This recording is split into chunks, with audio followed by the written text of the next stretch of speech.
Hello friends, welcome to my channel. ఈరోజు మీకు Andhra special pesarattu ఎలా చేయాలో చూపిస్తాను రండి. దానికి నేను ముందుగా 2 కప్పులు పెసలు తీసుకున్నాను. ఇది నైటే నేను నానపెట్టేశానండి. మినిమం 8 అవర్స్ ఇది నానాలి. సో 2 కప్స్కి నేను 1/2 కప్పు బియ్యం తీసుకున్నాను. 2 బాగా మిక్స్ చేసేసి ఒకసారి వాటర్తో కడిగేసుకుందామండి. వాటర్తో కడిగేసాక దీన్నే నానపెట్టేసి నైట్ అంతా హోల్ నైట్ నేను నానపెట్టేసాను. ఆ తర్వాత మార్నింగ్ దీన్ని ఇంకోసారి క్లీన్ చేసుకునేసి మిక్సీకి వేసుకునేస్తాము. ఇదిగోండి బాగా నానిపోయింది చూడండి, చాలా బాగా నానిపోయింది. దీన్ని ఇప్పుడు నేను జార్లోకి తీసేసుకుంటున్నాను. దీనికి కొద్దిగా అల్లం ముక్కలు అలాగే పచ్చిమిరపకాయలు యాడ్ చేసుకుంటున్నాను. అలాగే ఒక 1/2 స్పూన్నర్కి జీలకర్ర యాడ్ చేస్తున్నాను. తర్వాత సాల్ట్ కూడా యాడ్ చేసేసానండి. దీన్ని బాగా నున్నగా గ్రైండ్ చేసుకుందాము.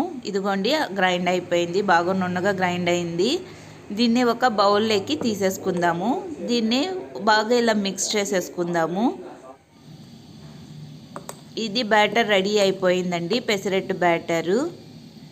ఇప్పుడు నేను దోశ పెనం పెట్టేసుకొని కొద్దిగా వాటర్ చల్లుకొని ఒక్క గరిటె పిండే చాలండి. బాగా దోశ బాగా వస్తుంది. చాలా పలసనంగా ఇలా తీసేసుకోవాలి. దీనికి ఆయిల్ అప్లై చేసుకుందాము. తర్వాత దీనికి ఆనియన్స్ యాడ్ చేస్తున్నానండి. ఆనియన్స్ వేసుకుంటే చాలా టేస్టీగా ఉంటుంది. అలానే కూడా తినొచ్చు, ఆనియన్స్ వేసుకుంటే చాలా బాగుంటుంది. తర్వాత ఒక 5 మినిట్స్ వరకు లో ఫ్లేమ్లోనే దీన్ని ఫ్రై చేయాలి. ఆ తర్వాత రెడీ అయిపోయిందండి. రెండో పక్క కూడా తిప్పేసుకుందాము. ఇదిగోండి దోశ చాలా బాగా వచ్చింది. ఇది చాలా హెల్తీ బ్రేక్ఫాస్ట్ అండి. ఇది రెడీ అయిపోయింది.